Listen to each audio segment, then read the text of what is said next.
All right, so welcome back to another session of the Equipe Brooklyn Training Program at Recent Fit Bangalore.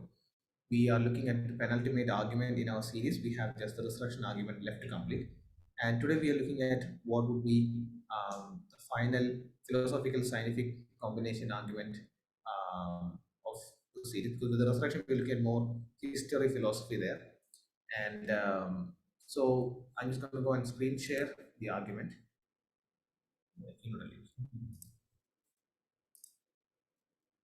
All right. Yeah, so the fine tuning argument. Now, the fine tuning argument is somewhat familiar to most of us because we have heard things like the watchmaker analogy, how the world is complex, it is similar to that type of watch, and all of that. So the fine tuning argument falls into that similar category, but with a distinction of its own. So the similarity is this: the watchmaker analogy was basically saying the world is complex and the watch is complex, and you see that the complexity of the watch requires a watchmaker. Therefore, the complexity of the world requires a world maker.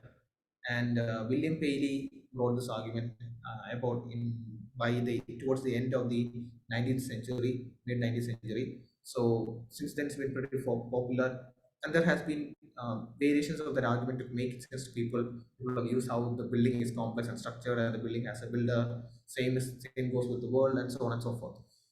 So the argument that the watchmaker analogy argument is pretty simple to put forward to another person. You are trying to connect both using analogy. They are similar in nature, the similar in characteristics. So you're trying to connect them both. But it mostly dwells on the analogy part. So there's been a lot of effort to show that the world is not similar to a watch. It is disanalogous. Analogy means similar. Disanalogous means not similar. And that has been the response to the watchmaker analogy. With the fine-tuning argument, it's much more robust, it's much more structured. And when we looked at the Kalam cosmological argument and the moral argument, we looked at the structure of the argument, right? This deductive format of the argument, where we said the statements, if they are true, and if the logic that connects them is legitimate, if it is valid, then the conclusion will follow. You cannot escape it, it's airtight, and so on and so forth. So the fine-tuning argument, unlike the watchmaker analogy, draws upon this robust uh, expertise that philosophers brought with the deductive argument. And because of that, it is of a much better pedigree, as I consider it to be, than the watchmaker analogy. And when I was preparing for this argument once again, I came back to my mind that the argument preparation part is pretty straightforward. It's quite simple to point out, and which is why I like the fine tuning argument. That it's a variation of how you would approach with the Kalam. The Kalam, there's so much of scientific things to go over, so much of philosophy to go over. But with the fine tuning argument, it takes philosophy and scientific data and comes it together and presents it. It's simple to once you understand it, it's very simple to put forward to a person. You can put it on your own words, the same deductive structure without going into too much of the technicalities. But because it's philosophy and science, it benefits from all of that combinations. So let's look at the fine-tuning argument, and you'll see what we'll be covering. So we will look at what we mean by fine-tuning, and this is where the crux lies of it. And we look at what are the examples of this fine-tuning that we can keep in mind to bring to effective people. Now there are so many examples of it, and I've just looked at some of the basic ones that we could maybe recall best to my mind, and so on. There's so many of these, but we look at a handful of these, and then what are the misunderstandings of this argument that people normally come up with. And in the next one, we will look at get into the core of it, where we break down or how we can point towards a designer part of the argument. So today's presentation is going to be quite simple and straightforward and um, brief as well. So what are we talking about when we talk about fine tuning? So we are referring to certain terminologies that we identify within the universe. So we're talking about constants. Okay, which constants are we talking about? We're talking about things like the gravitational constant. So the power of gravity is captured in a numerical form, and this is that we use in when we wanted to go to space, when we want to send satellites, when we're calculating how much of fuel to build, how much of what should be the size of the rocket, what should be the weight of the rocket, how much fuel should we add on to offset the weight of the fuel, and so on and so forth. We're calculating a lot of that based on drag and the aerodynamics of the rocket, and so on and so forth. and all of that is factored in with regards to the gravitational constant that we have, which is what has enabled us to basically go to space, and is used in every other space exploration initiative as well. So the gravitational constant is a fixed value. The gravitational constant does not change, it's a fixed value. So we talk about these constant values like the value of the gravity when we talk about the fine tuning.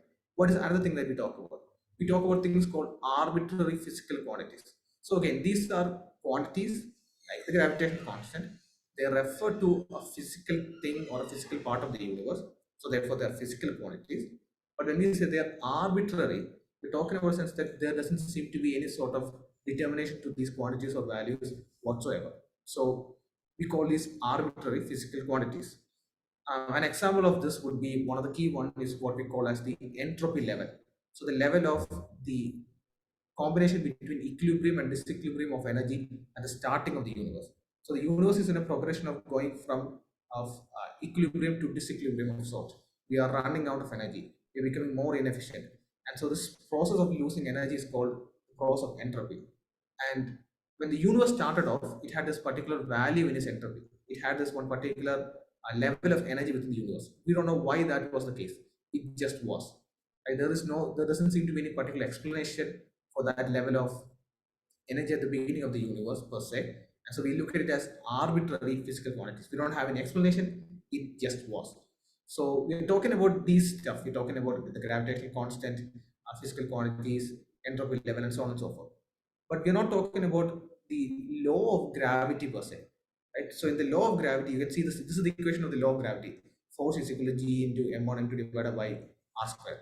So this includes the mass of one object, the mass of another object, the distance between them, which is captured by r square, and then G, the gravitational constant. We are not talking about the law. We're not talking about this entire equation. We're talking about that value of G in that equation, the gravitational constant.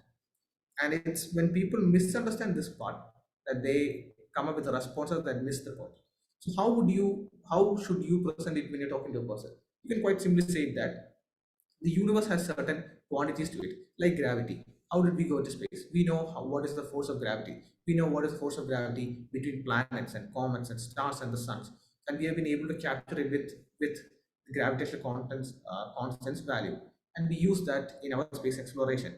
We are talking about what this individual value has to do with the universe as a whole. That is what we're talking about. You need not mention the arbitrary physical quantities, entropy level, and stuff. It may get people confused. So breaking down the value of gravity and talking how we went to space and how that is important to us would make it more palatable to the person to say, okay, so we can calculate the constant of gravity. But we are not talking about any laws of nature. We're not talking about any equation. We're talking about these independent values that we were able to calculate. So, what is the fine tuning argument trying to say? Well, this is what the argument is trying to say. By fine tuning, one means that small deviations from the actual values of the constants and quantities in question would render the universe life prohibiting. It's as simple as that. It says that you have these constants, you have these quantities. If you change them, then the universe will be a universe where life will not exist. As simple as that. Now, in the next session, we will list out the argument in its structure and point out what are the options to explore and so on and so forth. But this is just going to be introduced in this part one. This is basically the core of the fine tuning argument. In the watchmaker analogy, we were again talking about some sort of design behind it. We were saying the watch is complex and the watch has a watchmaker. The world or the universe is complex, and therefore the world or universe must have a designer, a world maker, a universe maker, and so on and so forth. So it is similar in that they're talking about the complexities that you find within the universe, like we see with the fine tuning. But the fine tuning has more scientific rigor into it. So we're talking about very specific quantities and constants and figures within science, which has a lot of scientific backing to defend. Later down the line, we will look at quotes from people like Stephen Hawking, which point towards in favor of the fine tuning argument. So, what are the examples of the fine tuning argument? Um, yeah, so this is one key thing to keep in mind when we're talking about these values and stuff later on, because scientists, when they talk about, when you want to say 100 or when you want to say 1 million or 1 trillion, and you want to talk about the accuracy with which things are arranged, they talk about 1 part in 10 to the power 2. So what does that mean? Let's say I take a cake and I cut it into 100 pieces. Okay. And I'm taking one piece out of those 100 pieces. So I have with me one part in 100. Now, that's easy for us to say. One part in 100 is easy for us to write 1 divided by 100. But another way to put it is one part in 10 square. 100 is 10 square. How do you remember what 10 square is? When you write 10 square, you write 10, and then you write 2 on the top, which basically means 1 followed by 2 zeros. If I want to write 1000, I can write as 10 to the power 4, which means 1 followed by 4 zeros. So, followed by 3 zeros, 1000, followed by 3 zeros. And if I want to write about 10,000, I would write 10, and then I write to the power 4, which means 1 followed by 4 zeros. This is elementary mathematics that we know when we write about powers, cubes, and all of that stuff. And why we're talking about these elementary part is when we get to the examples and all of these stuff, it's not easy for us to say one part in 10 trillion, billion, trillion, because we're talking about massive numbers later on when we're talking about the specificity and the complexity of these values and so on and so forth. So one part in 100 is otherwise put as 1 part in 10 to the power 2. Now see how the numbers are going to jump up drastically. If I want to say 1 part in 10,000, you write 1 part in 10 to the power 4. So it's again, we're writing the number 10,000 differently. 10,000 is written as 10 to the power 4. 1 followed by 4 zeros. That is what 10,000 basically is.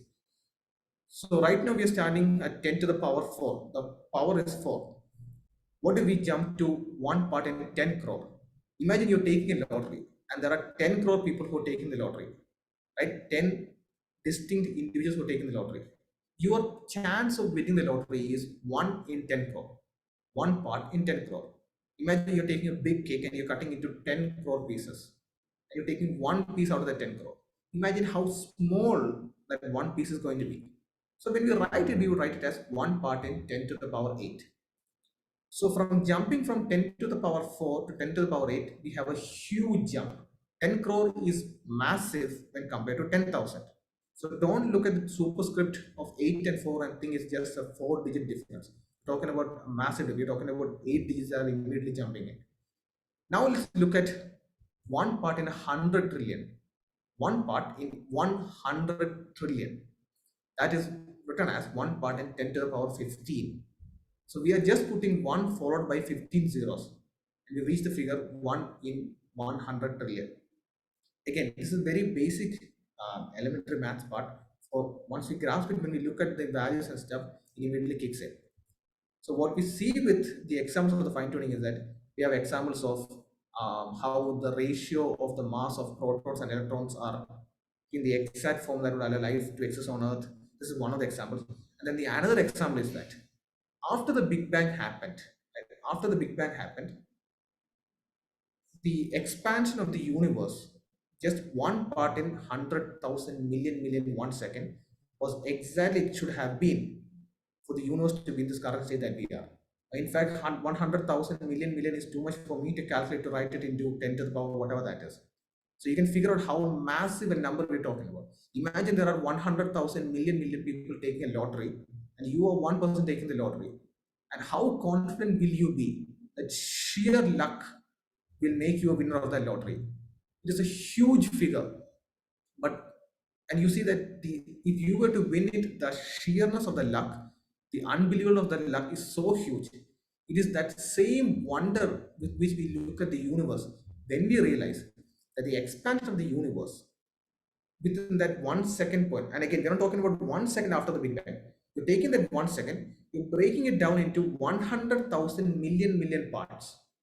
So milliseconds is when you take 1 second and break it down into what, 10 parts, 100 parts, right? See, yes, you take 1 second, you break it down into 100 parts, you get 100 milliseconds. What is happening is you take 1 second, you break it down into 100,000 million portions. You take one portion of that. Imagine how unimaginably short of a duration that is. And with that exact amount of duration after the beginning of the universe, in that gap, in that most tiniest of gap, the rate with which the universe was expanding determined the difference between the universe collapsing into itself, or expanding completely out of control, or being the state that it was right now. That is the exquisite level of fine tuning within the universe. And the universe also has another interesting element, another interesting part out there, which is known as the cosmological constant. It is also referred to as dark matter. And what this means is that the universe gravitational pull is pulling things together. But the universe is also expanding at an increasing rate. Galaxies are getting farther, stars are getting farther, and the universe is expanding ever since its beginning. And this cosmological constant is what that is controlling the expansion of the universe. If the cosmological constant is not strong enough, then gravity would be stronger and things would collapse to each other. But if the cosmological constant is super strong, then gravity won't be able to slow down the process, but things would just fly out of existence. So we looked at the expansion of the universe immediately after the Big Bang, and now we're going to look at the current state of expansion. This cosmological constant is fine-tuned in one part in 10 to the power 120. That is 1 followed by 120 zeros. That is even too big for us to write in words, which is why we write 10 to the power 120, which is why I took that one entire slide to break down what we mean by that. Like knowing what 10 to the power 8, 10 crore is, helps us to get into perspective what 10 to the power 120 is. So again, think there are that many people on planet Earth and you're taking a lottery. What is the chance of you winning that lottery? Unimaginably low. That is the accuracy with which the cosmological constant is working for the universe to exist as is. Next thing, the special low entropy condition of the universe. When the universe began, the exchange of equilibrium and disequilibrium between at the initial point, the level of flow of energy at the initial point of the universe is fine-tuned in one part to the power 10 into 123. Again, a number that we cannot even fathom. So it's basically written as 1 followed by 1230 zeros. That's basically what it is. And the reason it is written that way, it is calculated with two different constants and is given as the final value, but it basically is 1 followed by 1230 zeros. It is way more than any number that we will ever come to encounter in our daily life. And that is the uniqueness with which the most initial condition of the universe is fine-tuned. And then again, we look at that and we wonder why that was the case. We don't know why. It just was. When the universe began, it had the low entropy condition, the condition of energy transfer from equilibrium to disequilibrium, the condition that determined how much of energy is going out and how much of energy is being preserved for the next step for the universe, was unimaginably fine-tuned that the sheer 14 billion existence of the universe was possible, and it is still holding on for continued expansion of the universe. Now, there are even more examples for us to go through, but then it would just get redundant over and over. So which is why I went from quick things to remember, like the mass of protons and electrons, the ratio, to such massive numbers for us to bring to effect. Now, what are the misunderstandings that people have when they talk about the fine-tuning argument, the misplacements that they put? One example is known as the puddle analogy. And here is the example. We all know what a puddle is. There is a road, and in India, we are all familiar with potholes. And there's a pothole, and rainwater came in, and it filled up the pothole.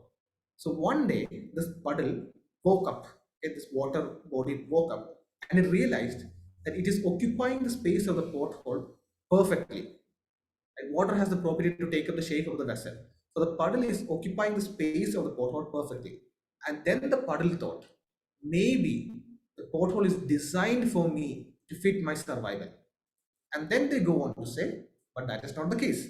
The puddle just adapted itself to fill up the space that it is occupying in.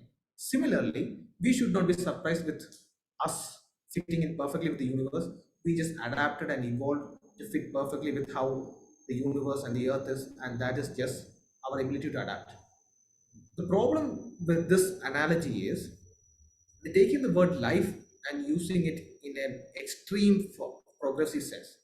When we are talking about the fine tuning argument, when we say that life cannot exist, we are talking about the most basic ability of life, right? Not adapt in its and expand in its greatest sense, but the basic ability for life in a microbial sense, even take food, grow energy, to grow, to adjust to this environment, to reproduce, all of that. Now, when we think about a human, a fully grown human trying to adapt and reproduce, we say there are so much of complexity to it. But we are talking about any organism's most basic sense. So even an amoeba, An amoeba's progression is much less complex than a fully grown human trying to reproduce and all that stuff. So we are talking about that basic conditions required for that basic functions of life to exist. So what that means is that when we say that if the force of gravity was stronger, if the force of gravity was weaker, if the pull and the expansion of the universe was stronger or weaker, we're not talking about whether life could adapt to all the complexities of surroundings. We're talking if life in its most microbial sense could ever exist or not. And our friends had reasons to believe in their research company, they list out the probability that a microbial life could evolve on Earth by its own. And I think the probability of that happening and a microbial life forming on its own and then surviving for 90 days is 10 to the power, I think, 30 or something. That is the probability, 1 part in 10 to the power 30. Anyway, what this analogy fails to do is that we're not talking about whether the puddle is there in the shape or not. We're talking whether even the earth, the ground of that puddle would even exist. Whether the fundamental aspects of the universe would hold together for there to be a pothole in the first place, for there to be water or rain in the first place. That is what we are talking about. That whether for the we weren't here for 14 billion years, right? We humans are pretty recent when we compare to the age of the universe. We're pretty recent. But we are talking about fine tuning that has made the universe stay as it is, be a host, be a welcoming of life for the last 13 to 14 billion years of its existence. We're talking about that pervasive overruling level of structure and complexity and sustenance of the universe, not just the ability of one species to evolve and do this stuff. We're talking about a fundamentally essential structure of the universe that is fine tuned. And so the puddle analogy actually misses the point and takes a shot in the dark. What is the other objection? They say, okay, you're talking about constant gravitation, constant entropy, yada, yada, yada. What about a universe that has different laws? So I initially mentioned that we're not talking about the law of gravity. We're talking about the value of gravity, the quantity of gravity. So people come up and say, okay, if we knew that there is another possible universe where the law of gravity and the equation of force could be written in a different way, maybe then with a different equation, with a different law, life could exist in that universe. So the quantities could be different, the constants could be different, and then the laws could also be different, and life could exist in that universe. And that is true. Different values can make the different laws workable. It is actually possible, and we know that this can work with different formulation of the laws and so on and so forth. But the issue is this is irrelevant when you're talking about our universe.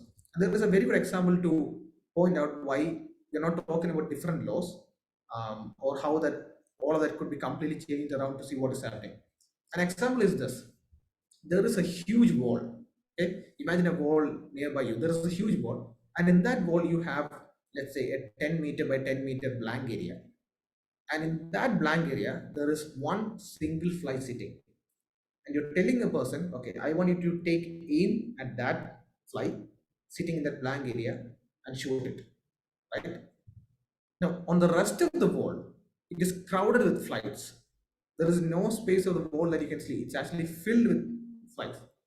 The person is asked to shoot at that single fly sitting within that 10-meter by 10-meter area on the wall. There's only one fly in there. The person takes aim and shoots and strikes the fly. Now, the probability that you would be able to take aim and use your skill to shoot and hit that single fly is massively low, irrespective of the fact that there are flies on the other part of the wall or not. Okay. And a real world example that we could, without having to think about flies and stuff, would be asking a person to standing in the Olympics. You're looking down your lane, there is a target, and the shooters take aim and they fire. Now, even if behind them or on their sides, the stadium is crowded with targets, that is irrelevant to the fact whether they are able to strike that target right in front of them, that sole target right in front of them, which they are focusing on. In the similar way, when we're talking about the fine tuning of the universe, what we are talking about is we know the laws of nature, the law of gravity that function within the universe. Planets move in accordance to the law of gravity. Stars do their thing, their explosion, their collision, their burning, their dying out, all in accordance with the laws of the nature. What we are asking is, if those values could change, what state would it be? And that helps us realize what state the universe could have been. And this is what scientists have been doing. This is not Christians coming along and shaking things up and bringing up an argument out of blue to make the point. This is how we've realized how what the value of gravity is, or what we could do when we're talking about a planet that has a more gravitational strength. How do we pass and figure out what is happening with Jupiter? So in all of that, we're holding the law of gravity with constant, but changing around what could be the different values of gravity and how to work with assets. It is irrelevant to us that there could be a million billion universes with different laws and different values. Maybe that could have been the case. Maybe there is another universe that has a completely different law of nature, a completely different equation, but life could exist. Right, fine. The fine tuning argument is not talking about those universes. It is talking about this very specific universe. And therefore, these objections does not affect or constrain the fine tuning argument. We are talking about this universe, these laws of nature, these equations that you're familiar with. What if the values of these constants were changed around? What state would the universe would have been? And as we saw, all the way from the initial milliest, most smallest of seconds at the Big Bang to the current expansion of the universe to at the most microbial, at the most atomic level sense of the mass of protons and electrons. The consistency of fine tuning is spanning across time from the beginning to now, and also its size to talking about the entire expansion of the whole universe to the most smallest of smallest protons and electrons. And that is what basically the fine tuning argument is trying to do. I wanted to clear these misunderstandings up in this session because the next one we will look at the core of the argument. So we looked at what we mean by fine tuning. We said that if these constants and quantities of gravitational constant and so on and so forth, if their values were different, then life would not exist within the universe. Again, when we say life, we're not talking about that humans would not exist on the universe. We're not saying elephants would not exist in the universe. We are saying that the most basic form of life, maybe even an amoeba, would not exist on universe in the universe. And we looked at the response to the puddle analogy, saying that we're talking about a more fundamental aspect and not the nuance of adapting and so on and so forth. And understanding what we mean by life would clear that up. And then we looked at what if there are universes with different laws. That may be the case, but we're not talking about those universes. We're talking about this universe, these laws. But what about the values of those constants within the equations? What about the value of gravity within the equation of the law of gravity? What would be the case of the universe if that were to change? And so with that, we come to the conclusion of this session on starting with the fine tuning argument. And so I'm going to go ahead and stop the recording.